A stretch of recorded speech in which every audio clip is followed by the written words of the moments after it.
Aujourd'hui, rénovation de la transmission de la 205 4x4. Je nous ai commandé plus de 800 € de pièces neuves. Ça représente environ 8 205 il y a 5 ans. Donc si à ce prix-là, ça brille pas, c'est qu'il y a un problème. Allez, au boulot. Alors, on va commencer par déposer le train avant complet et l'ensemble moteur, boîte de vitesse, boîte de transfert pour pouvoir bosser dessus tranquillement.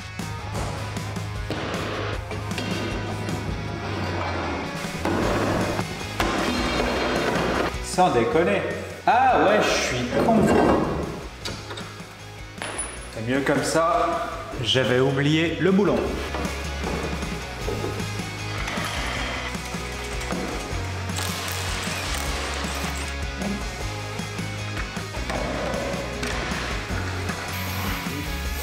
Voilà mon bébé.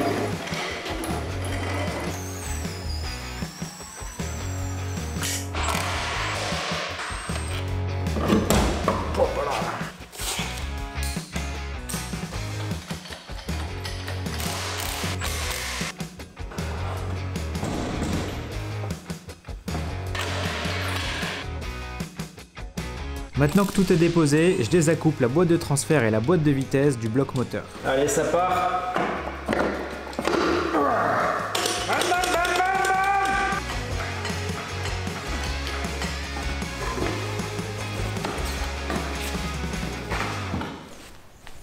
On va commencer par rénover la boîte de transfert. On va changer tous les joints spi et quelques roulements. Tu vas voir, ça va être tout neuf.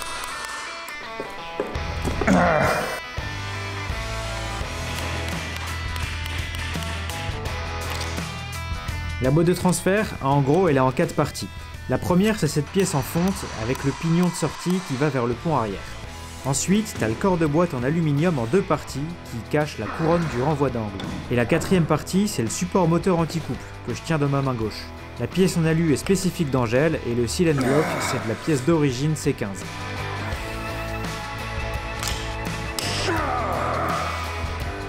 Et j'ai foiré l'empreinte.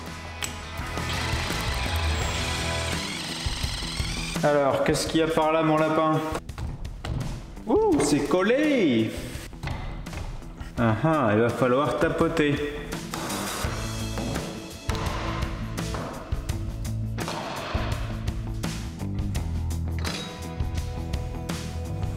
C'est beau, ça.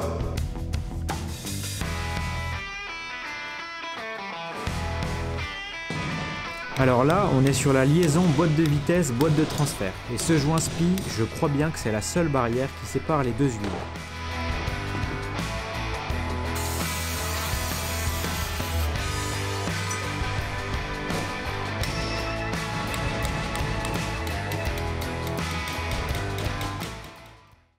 Sur l'autre corps de boîte, c'est plus complexe. On a le mécanisme de crabotage qui permet de passer de 2 à 4 roues motrices grâce à la couronne dentée qui bouge juste là. Et derrière elle, il y a un joint spi, mais pour le changer, faut tout déposer. Faut sortir cette petite vis qui empêche l'axe d'aller plus loin et déposer le reniflard d'huile qui donne accès à la goupille de l'axe de la fourchette du crabotage.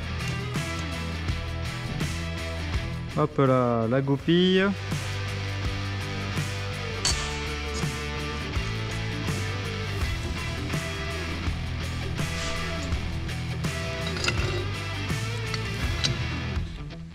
Hop, maintenant on va pouvoir changer ce joint spi.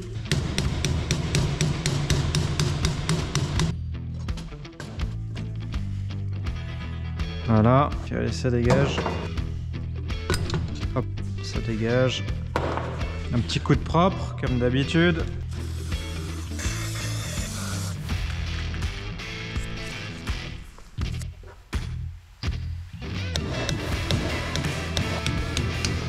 Et ça y est, c'est magnifique, le petit joint spi. Et ça commence à être tout neuf tout ça. On va remonter l'axe avec la fourchette, etc.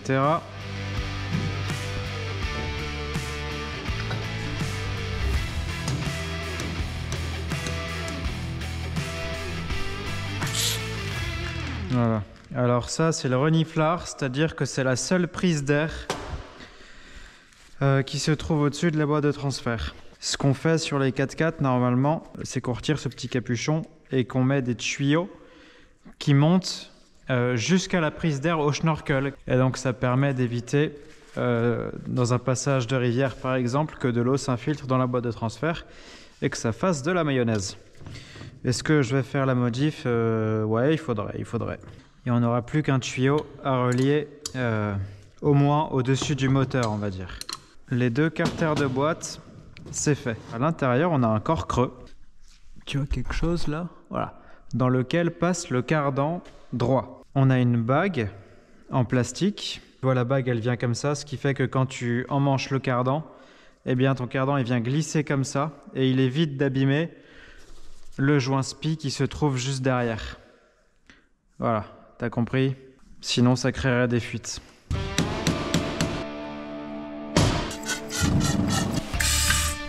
Allez, c'est parti mon kiki. On met la bague de guidage. Et voilà. Hop, allez, on y va mon loulou. Là. Maintenant, je m'attaque au pignon de sortie de la boîte de transfert. Dedans, il y a 2 roulements qui ont du jeu. Ça, c'est pas acceptable.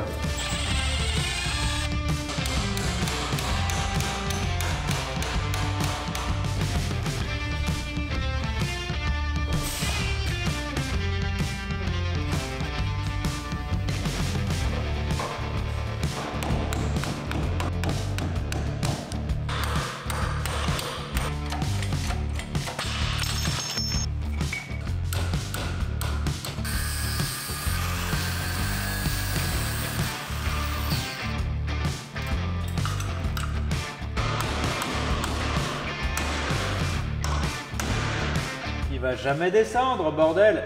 Trop petit. Ah! Encore une.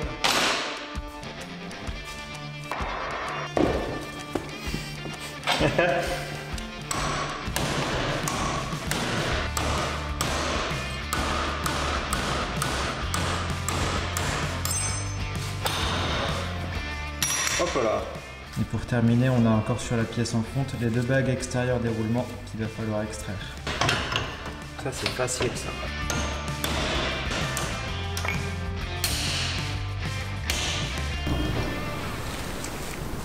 Allez hop, toutes mes petites pièces sont rassemblées. Attention, très important, les bagues de réglage. Leur rôle, c'est d'avancer ou de reculer le pignon par rapport à la pièce en fonte. Pourquoi? Parce qu'en fait, sur un pignon et une couronne de différentiel, on va dire, eh bien, le contact doit se faire au milieu. Pour ce réglage, normalement, dans les règles de l'art, il faut appliquer une espèce de cire sur les dents et on monte tout ça, machin, on fait un essai et on regarde où est-ce que la cire n'est plus là. Quand il n'y a plus de cire, c'est que c'est ici que le contact se fait. Moi, je ne vais pas m'embêter parce que je ne suis pas équipé, je ne l'ai jamais fait. Mais donc, je remonte simplement à l'origine. Théoriquement, ça va être très bien comme ça. Mais voilà, ça se fait comme ça normalement. Donc, surtout, ne pas oublier toutes les bagues qu'il y avait. Ensuite, on a cette petite bague qui vient après le roulement. Et ça, son rôle, c'est d'entraîner ça. Et en fait, ça, c'est le câble de vitesse du tableau de bord. Donc, tu vois, sur les C15 d'Angèle, eh bien, c'est pris sur la boîte de transfert. Alors que normalement sur les 205 et les C15 motrices, c'est pris dans la boîte de vitesse.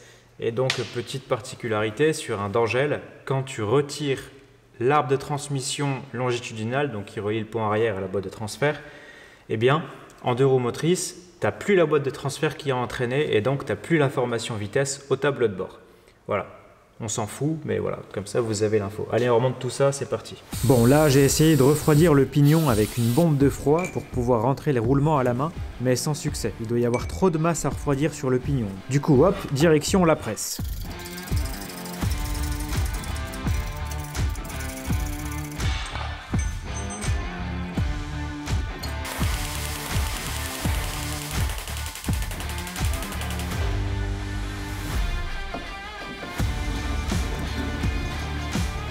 Allez, je retente la technique du froid sur la cage externe du roulement, qui est beaucoup plus petit, et hop, ça rentre tout seul à la main, c'est magique.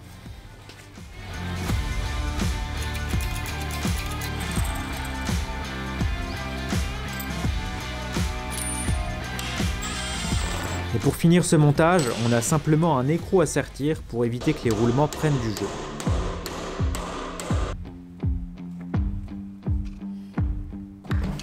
Allez, dernier joint speed, la boîte de transfert. Celui-ci fait l'étanchéité du pignon, et pour éviter de l'abîmer, il vaut mieux graisser un peu les cannelures.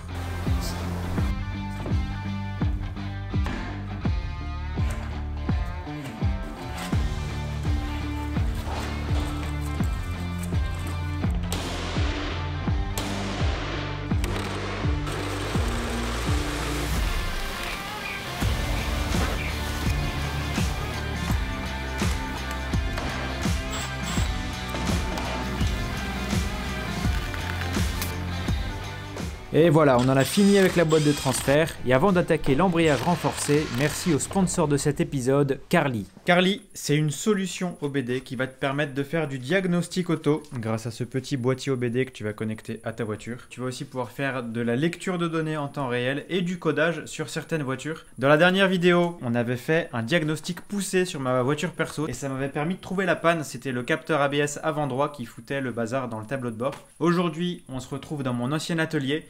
Et je nous ai trouvé cette Skoda Kodiaq sur laquelle on va essayer de faire un petit peu de codage. Allez, c'est parti. Alors, le petit boîtier, c'est tout simple. Dans la prise OBD, là, quand ça brille, c'est qu'on est branché. Ça va, mon gros chien? On se retrouve sur l'interface Carly. J'ai connecté mon téléphone au boîtier OBD qui est branché sur la prise OBD de la voiture. Ok, donc là, il vient de me trouver 8 écus dans la voiture et chacun d'entre eux correspond à différents réglages. Que ce soit les clignotants, la boîte de vitesse, le téléphone, les alarmes. Tiens, start and stop. Ça, c'est le genre de truc que je peux pas blairer. Et on va voir si on peut pas le supprimer. Hop. C'est hyper facile. Unité de volume. On peut le mettre en gallons, le réservoir. C'est marrant. Bon, la voiture, elle fait pas très américaine, mais bon. Unité de température, Fahrenheit. Unité de distance, on peut se mettre en miles. Activer l'affichage de la température d'huile au tableau de bord. Ça, c'est bien, ça, c'est pour la course. Affichage de l'état de charge de la batterie.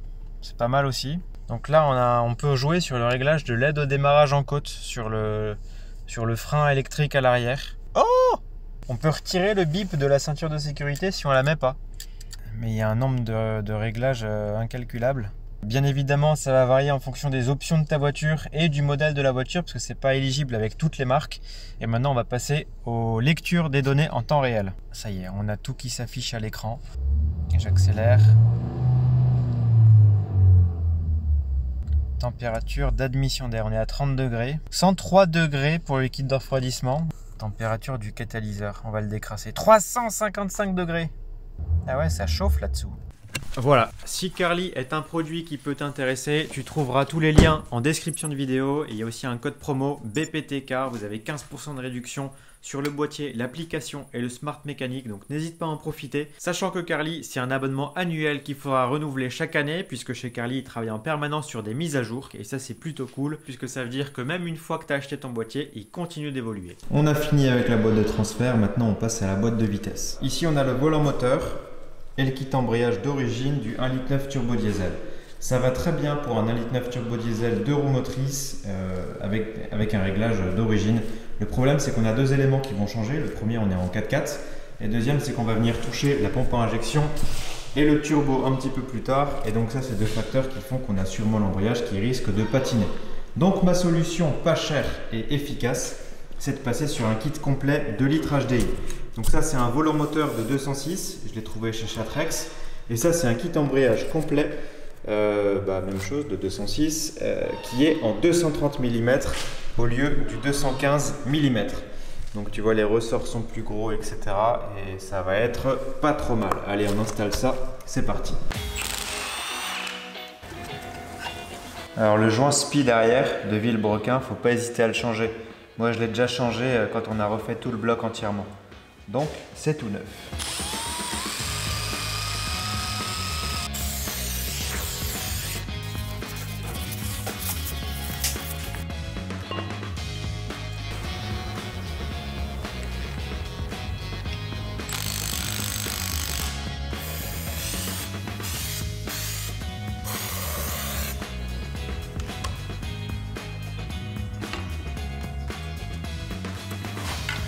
Centrage, là il a l'air d'être bon. Allez, on balance.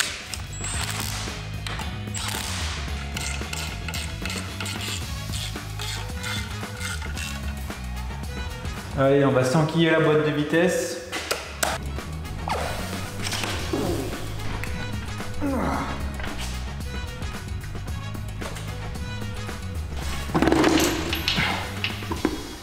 dedans là.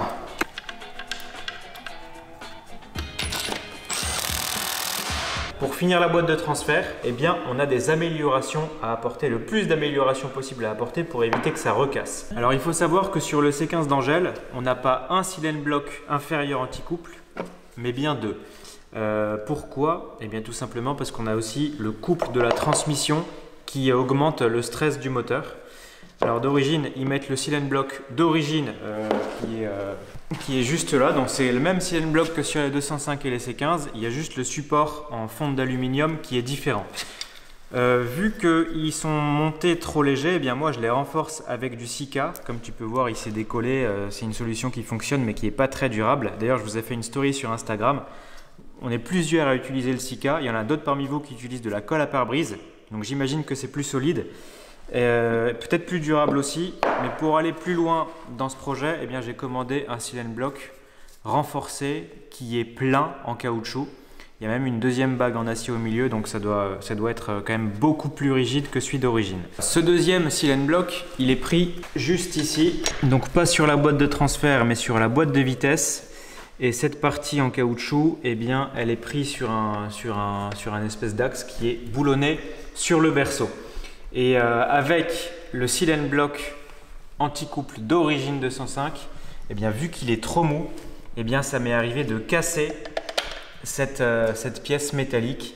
Donc voilà, j'espère qu'avec les deux là, ça va être le bon combo final. Allez, on assemble tout ça.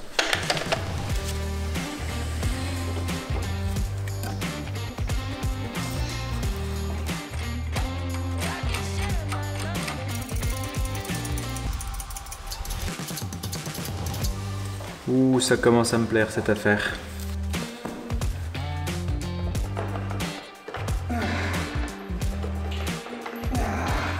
Ouais, c'est raide, hein. C'est raide. Je sais pas pourquoi ça s'emboîte pas tout seul.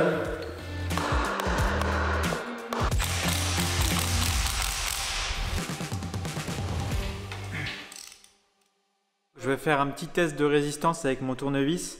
Entre un silent block d'origine, il est neuf, hein, jamais utilisé, que j'ai déjà renforcé avec du Sika, et le silent block renforcé que je viens d'installer.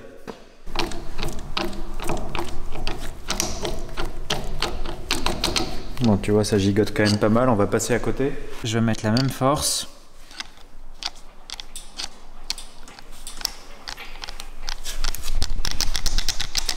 Ah bah, c'est quand même autre chose, hein. Bon, là les amis, je vais m'attaquer au roulement de palier le plus cher de toute ma carrière. Ma carrière de quoi? Ma carrière de... Bon bref. Donc ça, c'est la transmission longitudinale d'un C15 d'Angèle. Donc elle est faite en 3 tronçons. On a le tronçon central qui est boulonné à la caisse avec ces 4 petits boulons. Ensuite, on a le premier tronçon qui va du coup de là à la boîte de transfert. On a un arbre qui est canneluré ici, ça se dit? Ouais, ça doit se dire. Parce que le moteur bouge, il y a le ballon du moteur et donc c'est pour absorber le mouvement et qu'il n'y ait pas de contrainte au niveau de la transmission. Et ensuite, on a le dernier tronçon qui va de là au pont arrière qui est, voilà, là-bas. Bon, t'as compris, bref. Donc le tronçon central, il est monté du coup avec des paliers qui sont équipés de silent block. Donc tu vois, c'est un roulement. Ensuite, tu as du caoutchouc autour et ensuite, tu as une cage métallique. Pourquoi? Tout simplement parce que c'est pour éviter que les vibrations, enfin le bruit des deux roulements remonte directement dans la caisse du C15. Et voilà. Il y en a qui montent, oui, parce que je t'ai pas dit, c'est 150 € la pièce d'origine. Donc là, il en faut 2, il y en a pour 300 balles. Et donc, il y en a beaucoup qui montent ça à la place, donc un roulement avec un truc. Je pense que c'est littéralement 10 fois moins cher. J'ai jamais essayé, mais j'imagine qu'il y a des vibrations. S'il y en a qui ont ce montage, je veux bien un retour d'expérience. Ça permettra de clarifier un peu le truc. Ça, c'est un autre type de montage qui doit être d'origine aussi, tu vois. Et j'en profite pour faire un peu d'histoire. Sur le C15 d'Angèle, il y a eu 2 évolutions au niveau de la transmission longitudinale. Ça, c'est le premier montage. Donc, tu vois, la différence, c'est qu'on n'a pas le fourreau de protection ici. Donc là, on a l'arbre de transmission qui passe dans ce fourreau. Ce fourreau, il est là pour protéger l'arbre de transmission. Vu que c'est le tronçon central, il est exposé au niveau de l'angle ventral. Tu vois, si tu prends une butte, eh bien c'est ça que tu vas taper. Le premier montage, il n'y avait rien du tout, donc il était exposé. Et deuxième subtilité, c'est qu'en tournant, quand tu roulais dans l'herbe haute, eh bien, ça pouvait parfois bourrer, voilà, ça te fait des nœuds, etc., quoi. Donc c'était vraiment le bordel. Donc il y a eu ensuite le deuxième montage, une tôle qui protégeait le tronçon du milieu, donc ça évitait de taper des cailloux, etc. Et l'inconvénient, c'est que bien ça pouvait stocker toute la terre, voilà. Donc en fonction de là où tu roulais, ça pouvait aussi mal tourner. Tu connais la boue qui sèche, et bien ça fait de la terre cuite, c'est un peu n'importe quoi. Et ici sous nos yeux, eh bien, vous avez le montage final, le plus évolué. Donc tu as un fourreau concrètement qui est très solide, tu peux taper dessus. Je me suis déjà posé dessus, ça bouge pas. Et surtout, il n'y a rien qui peut rentrer dedans, donc c'est vraiment l'idéal. Donc tout le monde n'a pas ce montage. Moi j'avais de la chance, c'est celui d'origine du Rhino C15. Et donc pourquoi il est là? Parce que je lui en ai mis un autre, vu que celui-là il est complètement défoncé. Écoute-moi ça. Voilà, normalement ça tourne librement comme la boîte de transfert. Et là, si tu veux, je roulais sur l'autoroute à 110 et d'un coup il y a eu un bruit mais du diable, et ça a claqué dans tous les sens. Donc je pense qu'il y a un roulement qui a surchauffé. Et donc là, il faut tout rechanger et ça va être tout neuf. Tu vas voir, le montage, c'est à l'ancienne. Il faut vraiment que je sorte la disqueuse pour sortir ça. Et on va changer ça, ça va être tout neuf. Alors avant de sortir la cannelure, on n'oublie pas, il faut repérer parce qu'il y a un sens de montage. Hop, voilà. Pourquoi il y a un sens de montage? Tout simplement parce que chaque tronçon de la transmission est équilibré. Ce qui fait que si tu sors ça et tu la remontes d'un quart de tour de travers, eh bien, tu vas avoir des vibrations dans toute la caisse, enfin dans toute la transmission du moins. Les roulements vont s'user plus vite, les caoutchoucs aussi. Et en gros, tu vas tout défoncer. Donc pense-y, c'est mieux. Donc tu vois le palier, il a été soudé sur ce tube-là, avec des petits points de soudure. Donc je vais meuler tout ça et ensuite je vais pouvoir le dégager.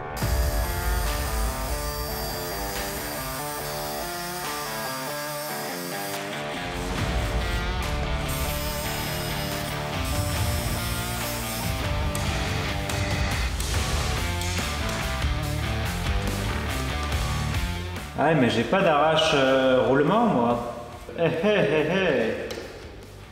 Eh bah à l'ancienne hein.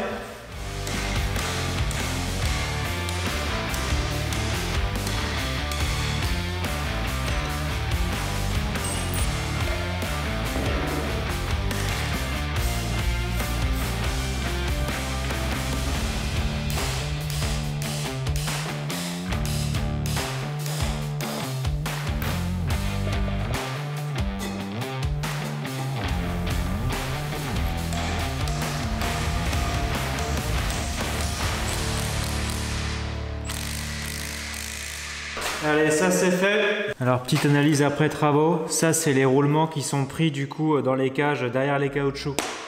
Il y en a un des deux qui tourne nickel, il était en très bon état, et celui-là, impossible de le bouger à la main.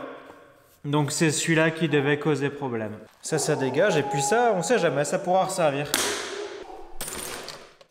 Tant qu'on est sur la transmission, je vais finir ce chantier par le changement des croisillons, parce que quand il y a un petit peu de jeu là-dedans, c'est toujours le début d'une grande aventure.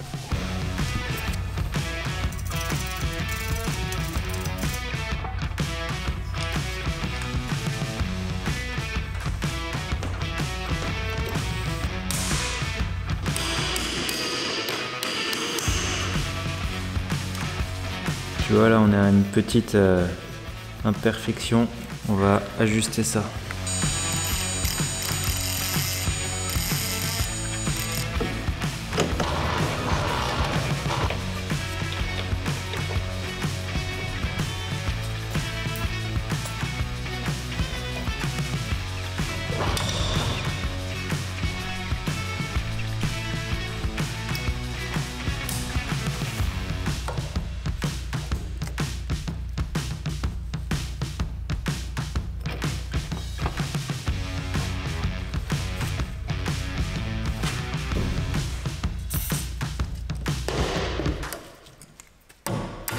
Bon, ça y est, la transmission longitudinale est complètement révisée.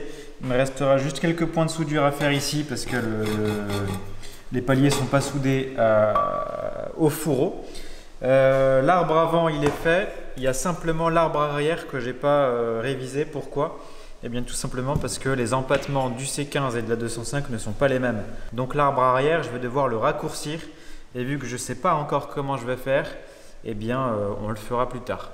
Je ne peux pas le faire tout de suite parce qu'il va falloir que je présente tout sous la voiture avant ça. Je reviens sur les silent blocks, j'ai une petite astuce à vous partager au niveau du silent block moteur côté distribution. Donc on a monté un silent block renforcé au niveau du berceau et les silent blocks renforcés côté distri et côté boîte, ça coûte en moyenne 150 €. Silent block d'origine 205, silent block d'origine Partner Berlingot. Regarde la différence.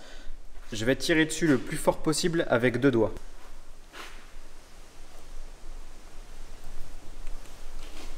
Ok, suivant.